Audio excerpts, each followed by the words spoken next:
জয়গুরু জয়গুরু জয়গুরু। মহাপ্রভু কথা ৬৫। গতদিনের পরের কথা। এই জগতের সর্বাপেক্ষা হীন ও কাঙ্গাল যে জগাই ও মাধাই, তাহাদিগকে উদ্ধার করিয়া পতিত পাবন নামের সফলতা কর। নিতাই বলিলেন মহাপ্রভুকে। সকল ভক্তগণ যে নিতাইয়ের সঙ্গে পরামর্শ করিয়া আসিয়াছেন, জগাই মাধাইকে উদ্ধারের জন্য প্রভু তাহা বুঝিতে পারিলেন। প্রভু জগৎবন্ধু শ্রী চৈতন্য, যিনি এই জগতে এসেছেন সকল জীবকে চেতনা প্রদান ও উদ্ধারের জন্য, সে সকলের মনের কথা আপনিই জানেন। চৈতন্য শব্দের অর্থ জীবন, শক্তি।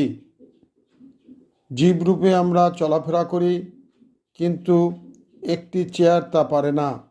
গতি ও কর্মকে চৈতন্য বা চেতন বলা হয়। এই চেতনা শক্তি ছাড়া কোনো কার্য সম্পাদন করিতে পারে না। শ্রী চৈতন্য মহাপ্রভুকে একজন জীব বলে বিবেচনা করা উচিত নয়। তিনি হচ্ছেন পরমচেতন, স্বয়ং ভগবান শ্রীকৃষ্ণ। কেবলমাত্র কৃষ্ণ ভক্তি বা কৃষ্ণ প্রেম বিতরণ করার উদ্দেশ্যেই শ্রী চৈতন্য মহাপ্রভু এই জগতে এসেছেন। প্রভু বলিলেন, তাহাদের পাপের কথা মনে পড়িলে আমার অন্তর শুকাইয়া যায়।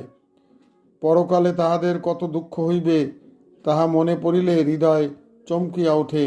তোমরা সকল ভক্তগণ একত্রে মিলিয়া হরিনাম করিতে করিতে তাহাদিগকে হরিনাম দিবে।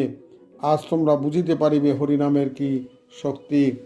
এর পরের কথা আগামী দিন গোবিন্দর কৃপা হলে বর্ণনা করা হবে।